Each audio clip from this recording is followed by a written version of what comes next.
Hello, and welcome to the past channels.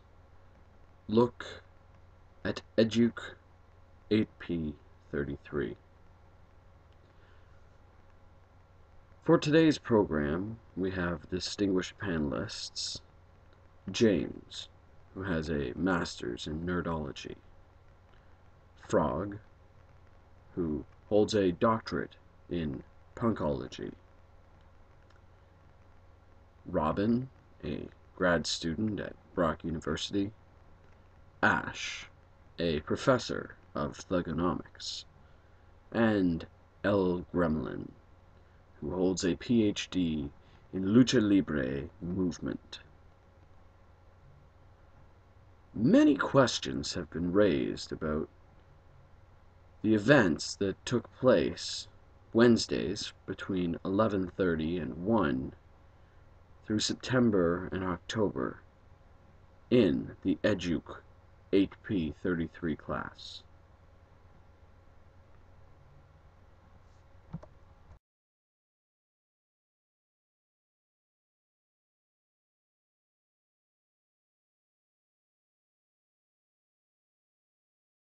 Good evening. Yes, thank you for having me. Well, in the first week, we looked at the difference between drama and theater. Well, you see, drama can include things that are improvised, play, collaborative, for educational purposes, really anything. And it's more the process, whereas For theater, it takes place outside of the classroom. There's a staged performance. It takes rehearsal after rehearsal after rehearsal. There's an audience, and the main point is not about the process, but it is about the product.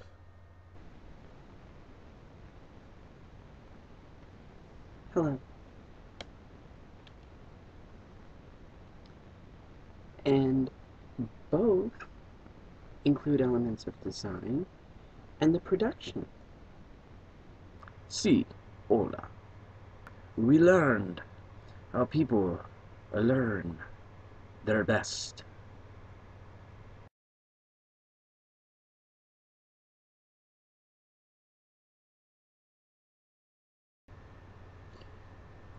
Yes, the learner's theory.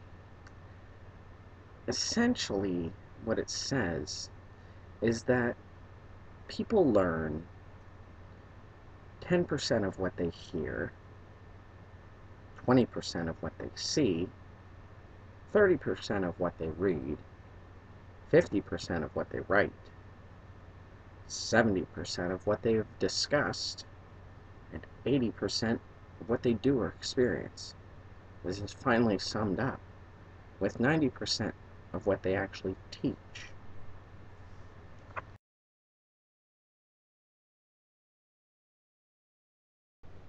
Well, after that took place, we all got into the center and we worked on some math shapes.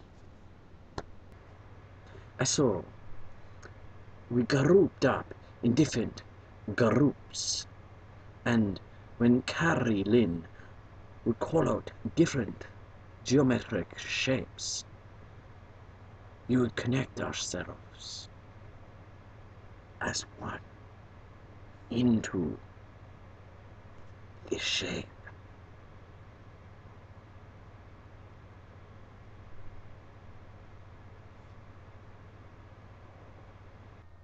Yes, during this math drama performance, we talked about flips and turns and slides, which was, of course, set to the curriculum that we were talking about at the time.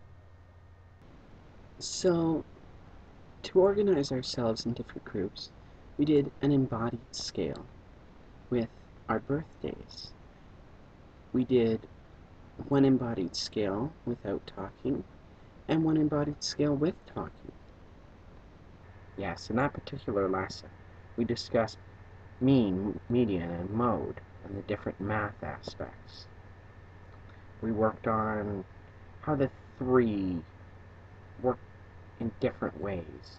What mean means, what median means, what mode means, and the fact that they all show different representations when you put them together on a graph.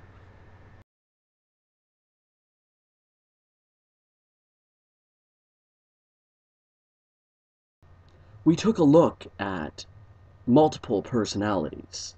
I mean, multiple intelligences. If you take a look on this chart, you can see them all.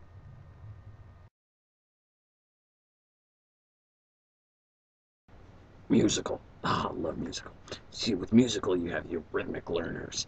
And from there, you're going to get your music, your math, your dance, even. Just anything that incorporates the boom, boom, boom, boom, boom, boom, boom, boom. You know, anything like that.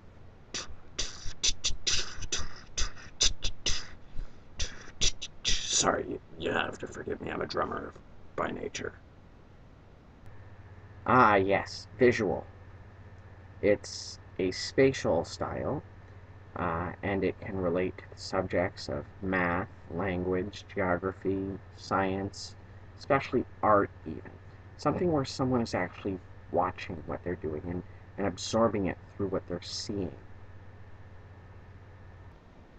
Another multiple intelligence is interpersonal or collaborative. This works well in drama, physical education, science, music. Let's see, there is the body movement, and for that it takes a kinesthetic learner. The courses in which the kinesthetic or bodily mover associates with the best are courses such as music, dance, science, physical education, drama, shop, and art. Yes, and then of course there's logical or mathematical. Essentially you can have math, science, philosophy, anything that involves this precedes that, you know, logic. And then there's verbal or linguistical. This would include language arts or drama or pretty much anything else where you really need to talk your way through something.